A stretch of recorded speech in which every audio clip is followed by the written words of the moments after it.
Hello student, यदि आप भी कक्षा 9वीं में स्टडी कर रहे हैं और दिसंबर मासिक परीक्षा आप लोग देने वाले हैं 24 दिसंबर को, आप लोग सामाजिक विज्ञान का यानी सोशल साइंस का, तो आपके लिए 100% वायरल प्रश्न पत्र लेकर आ चुके हैं जिसका सब्जेक्ट कोड 111 है।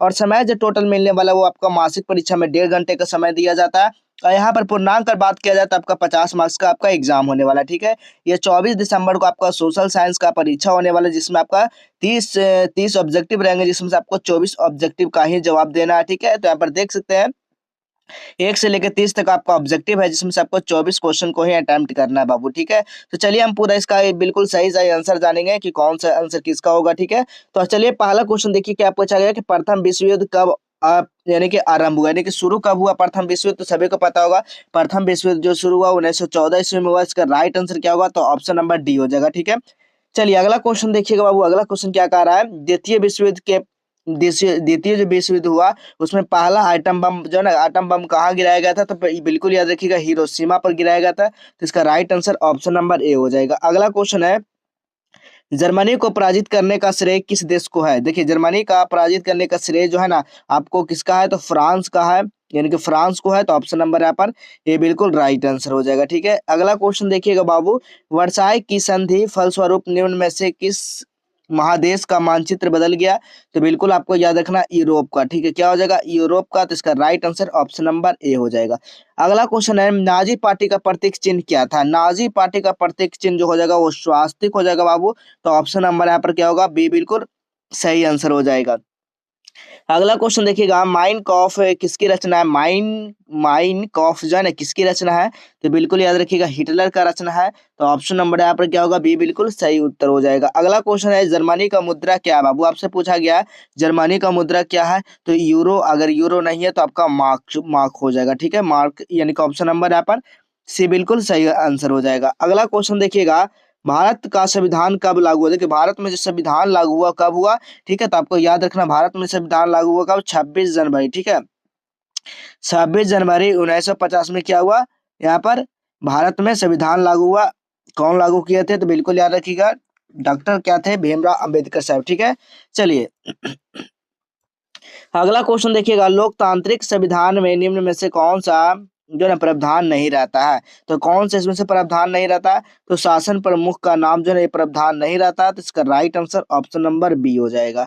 अगला क्वेश्चन है, यंग इंडिया यानी कि यंग इंडिया पत्रिका के लेखक कौन है। यंग इंडिया जो है ये पत्रिका है, इसका लेखक कौन है, तो लाला लाजपत राय हैं। तो ये यहाँ पर अगर नहीं यहाँ पर दिया गया, महात्मा गांधी दिया गया, ये भी नहीं, सुभाष चंद्र बोस नहीं है, डॉक्टर राजेंद्र प्रसाद नहीं है, तो लाला लाजपत राय नहीं है। तो इसका राइट आंसर क्या होगा, ऑप्शन नंबर डी होगा, इनमें से कोई नहीं।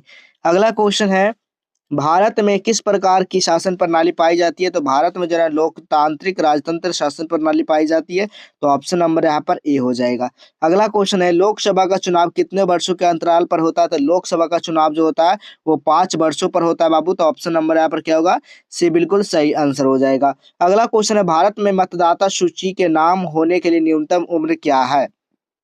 तो यहाँ पर न्यूनतम उम्र पूछा गया, तो इसका राइट आंसर क्या होगा बाबू, तो ऑप्शन नंबर यहाँ पर बी हो जाएगा, 18 वर्ष हो जाएगा। ठीक है, अगला क्वेश्चन है, एमएलए किसे कहा जाता है। एमएलए जो है ना किसे कहा जाता है, तो बिल्कुल याद रखिएगा एमएलए जो कहा जाता है किसको कहा जाता है, तो विधानसभा के सदस्य को, यानी इसका right answer option number A हो जाएगा। ठीक है, अगला क्वेश्चन है, भरतपुर पश्चिम बिहार कहाँ स्थित है। तो भरत भरत जो है ना भरतपुर पर जो है ना पश्चिम बिहार कहाँ स्थित है, तो बिल्कुल याद रखिएगा राजस्थान में स्थित है बाबू। तो ऑप्शन नंबर यहाँ पर सी हो जाएगा। ठीक है, अगला क्वेश्चन देखिएगा, भारत में संविधान साक्षरता जो ना यहाँ पर भारत में सर्वाधिक पूछा गया। ठीक है, इनके भारत में सबसे ज्यादा जो साक्षरता दर है वो कौन सा राज्य का बात किया गया, तो याद रखिएगा केरल राज्य का, यानी कि ऑप्शन नंबर यहाँ पर क्या होगा, डी बिल्कुल सही आंसर हो जाएगा। ठीक है, चलिए अब आपको बताते हैं कहाँ से आप लोग इसका पूरा सब्जेक्टिव और प्लस में ऑब्जेक्टिव, कहाँ से ओरिजिनल प्रश्न पत्र का 100% रियल प्रश्न का डाउनलोड कर सकते हैं। तो सबसे पहले आपको काम क्या करना, अपने फोन में गूगल ब्राउजर को आपको ओपन करना बाबू। जैसे ही ओपन करते हैं तो गूगल आपको इस तरह का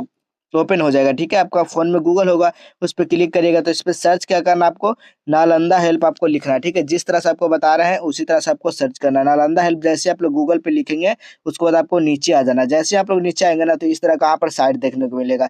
इसी साइट पर आपको क्या कर देना, क्लिक कर देना बाबू। ठीक है, जैसे आप लोग इस पर क्लिक करते हैं तो फर्स्ट में यहाँ पर देखने को मिल जाएगा क्लास 9 दिसंबर मंथली एग्जाम, ठीक है। इस पे आपको क्लिक कर देना, ठीक है। जैसे आप लोग क्लिक करते हैं, अगर यहाँ नहीं मिलता तो फिर यहाँ पर आंसर की का सेक्शन मिलेगा, वहां से भी क्लिक करके आप देख सकते हैं, ठीक है। तो देख सकते हैं क्लास 9 मासिक परीक्षा दिसंबर मासिक परीक्षा आंसर की, ठीक है। इसी में आपको सारा सब्जेक्ट का आंसर की मिल जाएगा, ठीक है। आपका परीक्षा कब से कब होगा तो देख सकते हैं, सुबह जो है 10 बजे शुरू होगा, 10:30 साढ़े 11 बजे तक चलेगा। फिर दूसरा सीटिंग जो है 12:45 से 2 बजे तक आपका परीक्षा चलेगा, ठीक है। उसी तरह से नीचे आइएगा तो यहाँ पर देखिए रूटीन भी दिया गया है। 24 तारीख को क्या होगा, विज्ञान का प्रथम पाली और द्वितीय पाली में क्या होगा, समाज विज्ञान, ठीक है।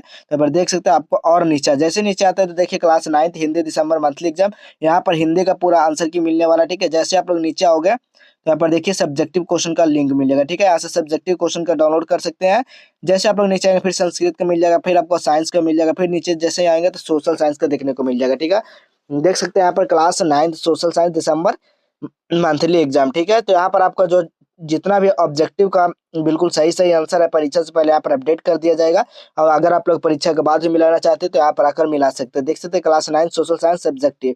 तो यहाँ से आपको सबसे पहले टेलीग्राम पर क्लिक करके टेलीग्राम को ज्वाइन कर लेना है और व्हाट्सएप ग्रुप को ज्वाइन कर लेना है, ठीक है। नीचे आना तो यहाँ पर सब्जेक्टिव का लिंक मिलेगा, तो यहाँ सब्जेक्टिव क्वेश्चन डाउनलोड कर सकते हैं। ये फ्री व्हाट्सएप ग्रुप हो जाएगा, तो यहाँ से क्वेश्चन पेपर को डाउनलोड कर सकते हैं। तो यहाँ से अगर सीधा आप लोग पेपर को डाउनलोड कर पाएंगे प्यारे बच्चों, ठीक है। यहाँ पर देख सकते हैं क्लास 9 यहाँ पर मैथ का फिर दिया गया, तो मैथ का फिर यहाँ से सीधा आप लोग देख पाएंगे। तो सब कुछ यहाँ पर समझ में आ गया होगा कैसे डाउनलोड करना है। चलिए हम लोग अगला क्वेश्चन की अगर बात करते हैं, 17 नंबर क्वेश्चन आप लोग देखिएगा। भारत में वन्य जीव संरक्षण अधिनियम जो है लागू हुआ, वो कब लागू हुआ बाबू, तो आपको याद रखना है 1972 ईस्वी में वो लागू हुआ। तो ऑप्शन नंबर यहाँ पर बी हो जाएगा।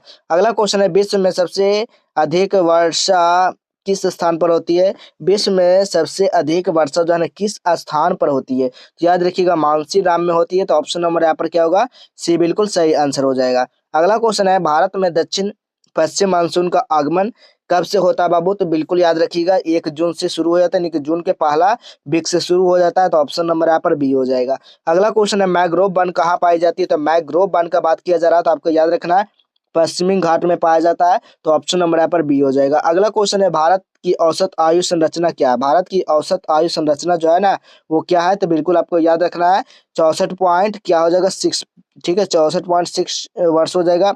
ऑप्शन नंबर ए हो जाएगा।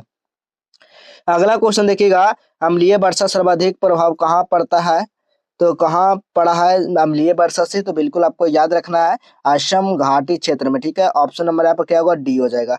अगला क्वेश्चन है, डेंगू का बीमारी का कारण क्या है, आग लगने से बिल्कुल नहीं, एक बर्तन में अधिक तक समय यानी कि पानी रखने से होता है, ठीक है। तो ऑप्शन नंबर यहाँ पर क्या होगा, बी बिल्कुल सही आंसर हो जाएगा।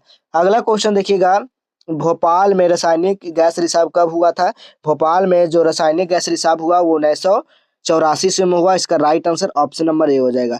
अगला क्वेश्चन है, बिहार में गरीबी रेखा के नीचे जीवन यापन करने वाली ग्रामीण जनसंख्या के प्रतिशत राष्ट्रीय कितना है, राष्ट्रीय औसत जो है ना कितना है, तो बिल्कुल याद रखिएगा कम है ज्यादा क्या है, इसका आंसर आप कमेंट में बताइएगा, ठीक है। चलिए अगला क्वेश्चन देखिएगा, 26 नंबर क्वेश्चन क्या है, देश की प्रमुख आर्थिक समस्या क्या है। देश का जो प्रमुख आर्थिक समस्या है गरीबी और बेकारी है, ठीक है। तो ऑप्शन नंबर यहाँ पर क्या होगा, डी हो जाएगा, बिल्कुल सही आंसर।